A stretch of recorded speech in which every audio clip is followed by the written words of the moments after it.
Hello दोस्तों। आज के वीडियो में मैं आपके लिए लेके आ गया हूँ आईपी मेट के लिए इंफॉर्मेशन। तो आपको जैसे ही पता है कि आफ्टर 12th हम आईआईएम में जा सकते हैं through the IPMAT examination, right. So यहाँ पे हमने तीन अलग अलग आईपी मेट एग्जाम की मैं बात करूंगा जो अलग अलग आईआईएम्स को टारगेट करता है। क्या उसके कट ऑफ रहने वाले हैं, क्या सिलेबस रहता है, क्या पेपर पैटर्न रहने वाली है और क्या एग्जाम डेट है, वो हम ये आज के वीडियो में देखने वाले हैं।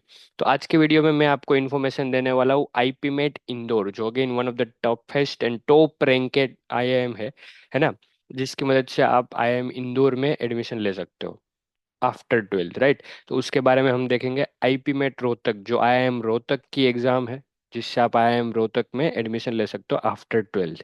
एंड अगेन जिपमेट एग्जामिनेशन है, जो आपको IIM Bodh Gaya and IIM Jammu के लिए एलिजिबल करता है। तो उसके बारे में भी हम देखेंगे कि क्या कट ऑफ रहने वाला है, क्या एग्जाम पैटर्न है और क्या सिलेबस वगैरह रहता है। ठीक है, चलिए तो आगे बढ़ते हैं।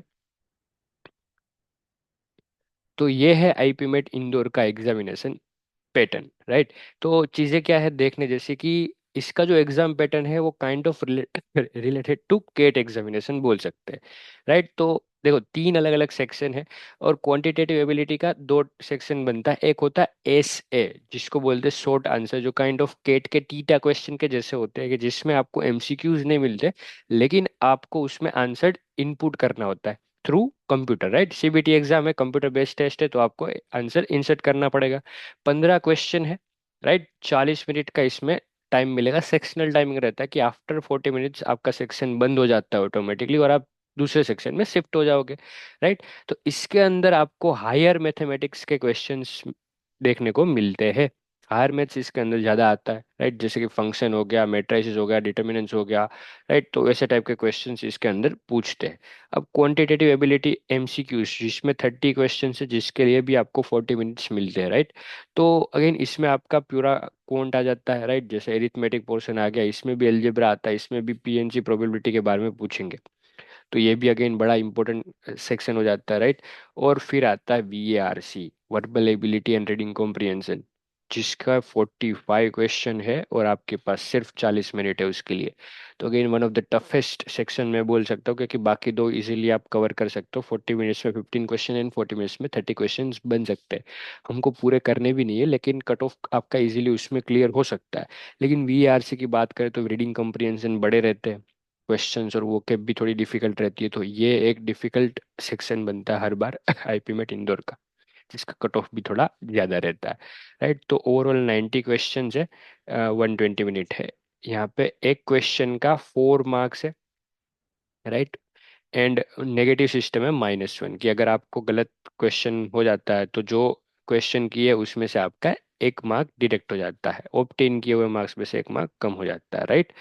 तो चलिए देखते हैं कट ऑफ्स क्या थे 2025 के। तो देखो अलग अलग कैटेगरी के लिए अलग अलग कट ऑफ्स रहते हैं। तो जनरल में क्यूए मतलब ऐसे का था, जो शॉर्ट आंसर था उसमें 24 मार्क्स थे कट ऑफ, मतलब अराउंड 6 क्वेश्चन आपको सही करने थे, राइट। 15 में से 6 क्वेश्चन हमको सही करने हैं, जिसमें एमसीक्यू नहीं है, राइट, जिसमें आपको आंसर इनपुट करना है, राइट। और बात करें कि क्यूए एमसीक्यू, तो 30 क्वेश्चन थे, राइट। तो अराउंड उसका 120 मार्क्स का वेटेज रहता है, और उसमें से सिर्फ 28 मार्क्स लाने थे जनरल के लिए भी, मतलब टफ रहता है। तो 28 भी बहुत सही है ना। और अगर वीएआरसी की बात की जाए तो देखो कि 180 मार्क का आपका सेक्शन है और आपको 112 मार्क लाने हैं जनरल कैटेगरी के लिए। तो अगेन ये थोड़ा डिफिकल्ट होता है कि 40 मिनट में आपको अराउंड 27 28 सही क्वेश्चंस करने हैं, तो थोड़ा डिफिकल्ट रहता है ना वीआरसी। तो उस हिसाब से प्रिपरेशन भी हम देखेंगे। तो ईडब्ल्यूएस कैटेगरी के लिए हम बात करें तो 16 उसमें ऐसे करा जाता है, 18 उसमें क्यूए का एंड एमसीक्यू बेस्ड, और 87 उसमें वीआरसी का रहता है। अगर ए ओबीसी में हो आप, नॉन क्रीमी ओबीसी है, तो 12 मार्क्स उसका शॉर्ट आंसर का हो जाता है, 15 मार्क्स उसका एमसीक्यू का हो जाता है, और 78 वीआरसी बनता है। ठीक है। और SC ST के लिए 12 8 10 6 एंड 65 एंड 48। अब देखो आईपी मेट इंदौर है, वो बहुत सारी दूसरी आईएम्स भी आपकी एक्सेप्ट करती है, दूसरी अच्छी कॉलेजेस भी है जो इसका स्कोर एक्सेप्ट करती है। तो सबसे पहले जो आईआईएम रांची है उसने भी इंटीग्रेटेड कोर्स किया, वो अगेन कुछ पर्टिकुलर एग्जाम नहीं लेती, लेकिन उसमें भी IIM Indore, IPMAT Indore के जो एग्जाम के कट ऑफ्स होंगे उसी से आपको मिलते हैं, राइट। आईआईएम रांची के लिए सेक्शनल कट ऑफ नहीं रहते, तो उसके लिए ओवरऑल कट ऑफ आपको देखना पड़ता है। निर्मा यूनिवर्सिटी अगेन अहमदाबाद की वन ऑफ बेस्ट यूनिवर्सिटी बोल सकता हूँ अहमदाबाद की। तो उसमें भी आईपी मेट इंदौर के स्कोर्स अलाउ करते हैं। आईआईएफटी काकीनाडा भी, एंड तापमी मणिपाल भी। तो ये चार अच्छी कॉलेजेस, अच्छी यूनिवर्सिटीज बोल सकता हूँ, है ना, जिसकी मदद से आप मैनेजमेंट में जा सकते हो। राइट। तो ये था आईपी मेट इंदौर के लिए, again one of the difficult exam after 12 बोल सकता हूँ, क्योंकि कॉमर्स वाले स्टूडेंट्स के लिए ये एक चैलेंजिंग एग्जाम बन सकती है।